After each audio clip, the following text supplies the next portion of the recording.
दोस्तों, आज हम एक ऐसे मुद्दे पर बात करने वाले हैं जिस पर बात करने से बड़े बड़े मंत्री, बिजनेसमैन और आम आदमी तक घबराते हैं। एक ऐसा मुद्दा जिसके नाम पर सदियों से लोगों को लड़ाया भी गया और चलाया भी गया। एक ऐसा मुद्दा जिसके खिलाफ सवाल पूछना आज भी बहुत लोगों को गुनाह लगता है। धर्म। भगत सिंह ने कहा था, मैं सर्वशक्तिमान परमात्मा के अस्तित्व को मानने से इनकार करता हूं। मैं अपना जीवन एक मकसद के लिए न्योछावर करने जा रहा हूं और इससे बड़ा आश्वासन भला क्या हो सकता है। ईश्वर में विश्वास रखने वाला एक हिंदू पुनर्जन्म में एक राजा बनने की आशा कर सकता है। एक मुसलमान या एक ईसाई को स्वर्ग में भोग विलास पाने की इच्छा हो सकती है। उसे अपने कष्ट और कुर्बानियों के बदले पुरस्कृत होने की कामना हो सकती है। लेकिन मुझे क्या आशा करनी चाहिए? मैं जानता हूं कि जिस पल रस्सी का फंदा मेरे गले में लगेगा और मेरे पैरों के नीचे से तख्ता हटेगा, वो मेरा अंतिम क्षण होगा। जो इंसान प्रगति करना चाहता है उसे हर पुरानी मान्यता को चुनौती देनी होगी। लेकिन हमारे समाज में सबसे बड़ा अपराध क्या बना दिया गया? सवाल पूछना। बचपन से हमें क्या सिखाया गया? भगवान से डरो, पाप मत करो, धर्म के खिलाफ मत बोलो, जो लिखा है उसे मान लो। लेकिन कभी किसी ने यह नहीं सिखाया कि सोचो भी। क्यों? क्योंकि जिस दिन जनता सोचने लगेगी उस दिन धर्म के नाम पर चलने वाला सबसे बड़ा खेल हिल जाएगा। दुनिया का सबसे बड़ा नशा क्या है? धर्म। ऐसा नशा जिसके लिए इंसान अपने ही इंसान का गला काट देता है। ऐसा नशा जिसमें गरीब आदमी भगवान के आगे झुकता रहता है और अमीर आदमी उसी भगवान के नाम पर राज करता रहता है। चैप्टर 1। धर्म इंसान के लिए बना या इंसान धर्म के लिए? हर धर्म कहता है हम शांति सिखाते हैं, लेकिन इतिहास उठाकर देख लो, सबसे ज्यादा खून किस चीज के नाम पर बहा? धर्म। सबसे ज्यादा दंगे किसके नाम पर हुए? धर्म। सबसे ज्यादा नफरत किसने फैलाई? धर्म। अगर धर्म इंसान को आजाद करने आया था तो फिर हर धर्म इंसान को डर, पाप और नियमों की जंजीरों में क्यों बांधता है? गरीब आदमी मंदिर में जाकर रोता है, भगवान मेरी जिंदगी सुधार दो, लेकिन कभी यह नहीं पूछता कि उसकी जिंदगी खराब किसने की। चैप्टर 2। भगवान पैदा नहीं हुए, बनाए गए। शुरुआत में इंसान प्रकृति से डरता था। बिजली चमकी, देवता। बारिश हुई, देवता। आग लगी, देवता। क्योंकि इंसान जिसे समझ नहीं पाता उसे चमत्कार मान लेता है। लेकिन बाद में चालाक लोगों ने इसी डर को बिजनेस बना दिया। प्रकृति की पूजा धीरे धीरे देवताओं की फैक्ट्री में बदल गई। बारिश अब सिर्फ बारिश नहीं रही, इंद्रदेव बन गए। आग अब सिर्फ आग नहीं रही, अग्निदेव बन गए। और फिर शुरू हुआ भगवान बनाने का सबसे बड़ा खेल। कोई ताकतवर राजा मिला, भगवान बना दो। कोई योद्धा मिला, अवतार बना दो। कोई समाज सुधारक मिला, चमत्कारी बना दो। इतिहास के इंसानों को धीरे धीरे अलौकिक बना दिया गया। चैप्टर 3। धर्म और जाति का असली खेल।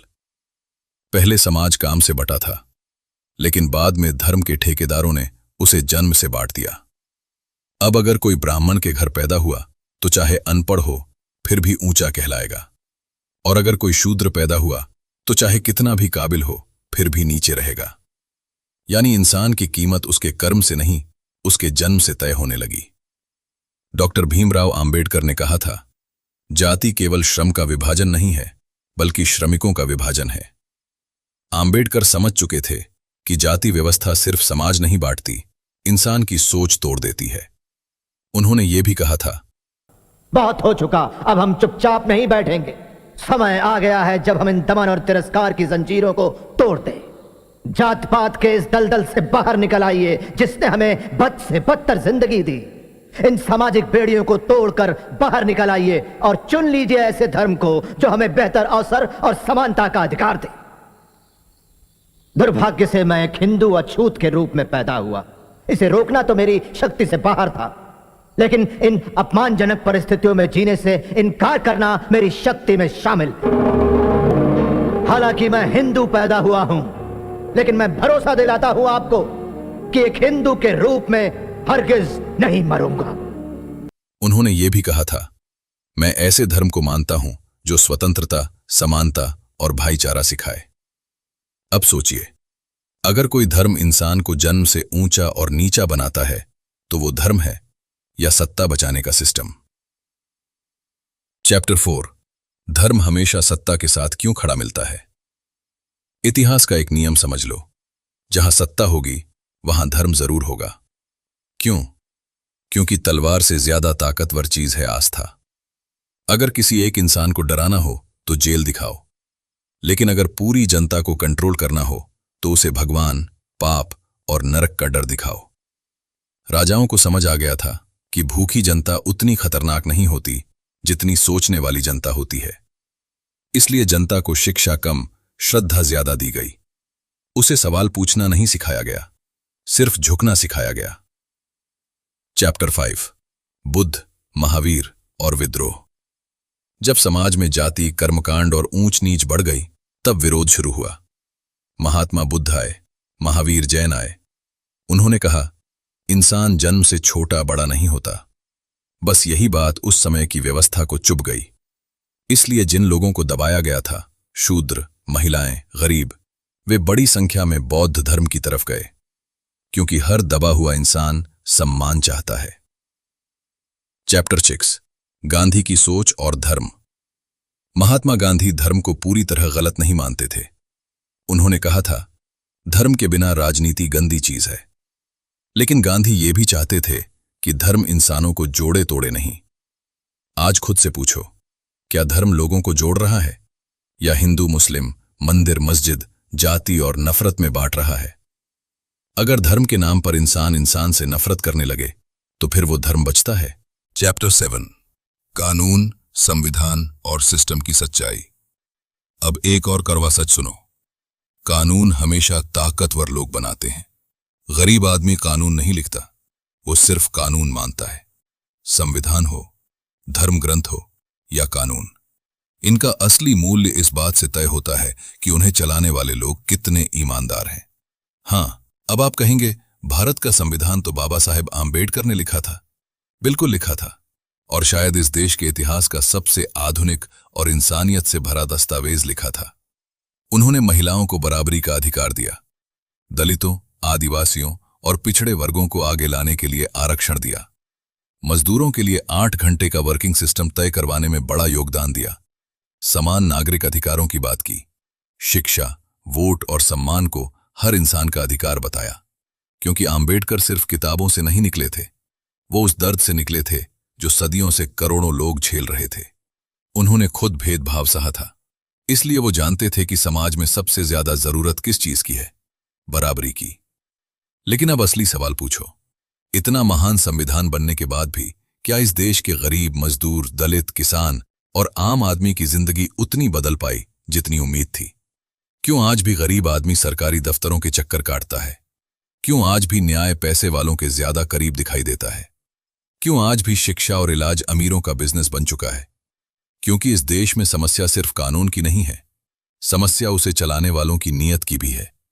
बाबा साहेब ने संविधान सभा में 25 नवंबर 1949 को एक ऐसी बात कही थी जो आज भी इस देश की सबसे बड़ी सच्चाई लगती है।